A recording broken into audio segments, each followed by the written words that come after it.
Patricia Gibson. Thank you, Mr Speaker. I'm delighted to speak in this debate of 20 years of devolution. We now have an entire generation in Scotland who have never known a Scotland without its own Parliament, and that is something of which we can be proud.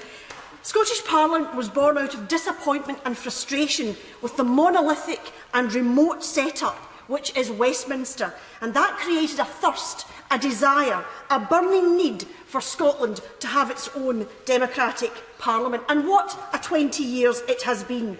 Many of the policies delivered by the Scottish Parliament have been creative, innovative, progressive and worked hard to create a more socially just Scotland. Legislation on areas such as land reform, the ban on smoking in public places, first championed by Kenneth Gibson MSP, the very first politician in the entire United Kingdom who promoted that innovative idea at the time. We've had the most ambitious climate change legislation, minimum unit pricing, and I could go on. These are examples which show that Scotland's Parliament sets the legislative agenda that others need to follow. But the more the Scottish Parliament does, the more we find it can do, and it really is just as well. As Westminster lies paralysed by Brexit chaos, as this government eats itself alive, as 30 UK government ministers resigned in the last year alone, the Scottish Parliament under the SNP has got on with the day job. 9 bills passed in 2 months alone.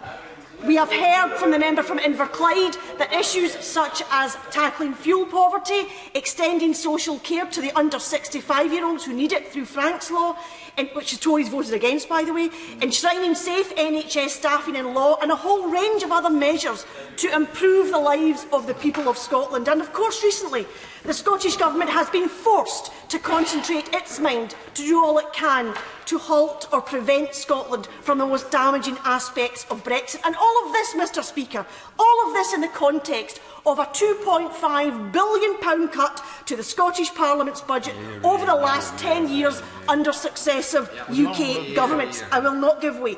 In Scotland, we think about politics differently.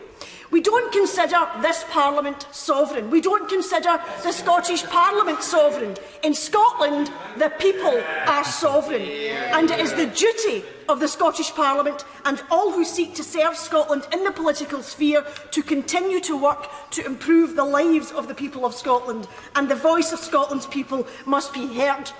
We heard from the honourable member for Stirling about he was lamenting the lack of English MPs at this debate today, but I put it to you, Mr Speaker, that this might well be down to the fact that the UK government, of whatever colour it might be, has come to regard devolution as an inconvenient irritation.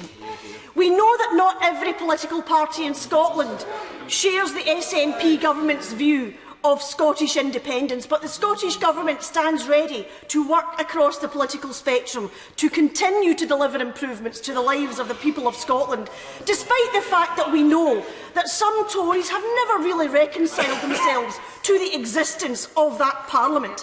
And all we have to do is remember the words of the former Prime Minister, the Tory Prime Minister John Major. All we have to do is think about the comments from the honourable member for Surrey Heath, and of course the former Tory leader, the honourable member for Richmond. So we know, and I won't even talk about some of the behaviour of the elusive current leader of the Tories in Scotland. And indeed, the Scottish Tories in this place love devolution so much. The Scottish Tories in this place love devolution so much that some of them couldn't wait to get out of the Scottish Parliament to come and sit in this Parliament.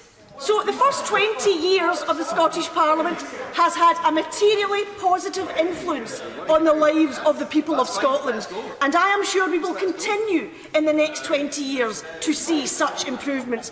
We were told by the once high-profile Labour Party MP Baron Robertson that devolution would kill nationalism stone dead, and as he sits in the other place, wrapped in ermine, he must surely at times reflect on his underestimating, his misunderstanding of his fellow Scots. The fact is that Scotland is making more and more decisions for herself, and she likes it.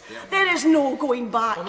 The process of devolution will one day, I am sure, lead to Scots to demand their full independence, where we can complete our journey to a more prosperous, more just and more equal society. But to complete that journey, to continue to improve the lives of the people of Scotland, we need all the levers of taxation and spending powers, and that day will come. The first 20 years have brought so much improvement, and as we embark on a new constitutional journey over the next 20 years, things can be, and I believe will be, even better again. And I pray, Mr Speaker, that I am alive to bear witness to that I will live to be part of a flourishing, just, equal, independent Scotland.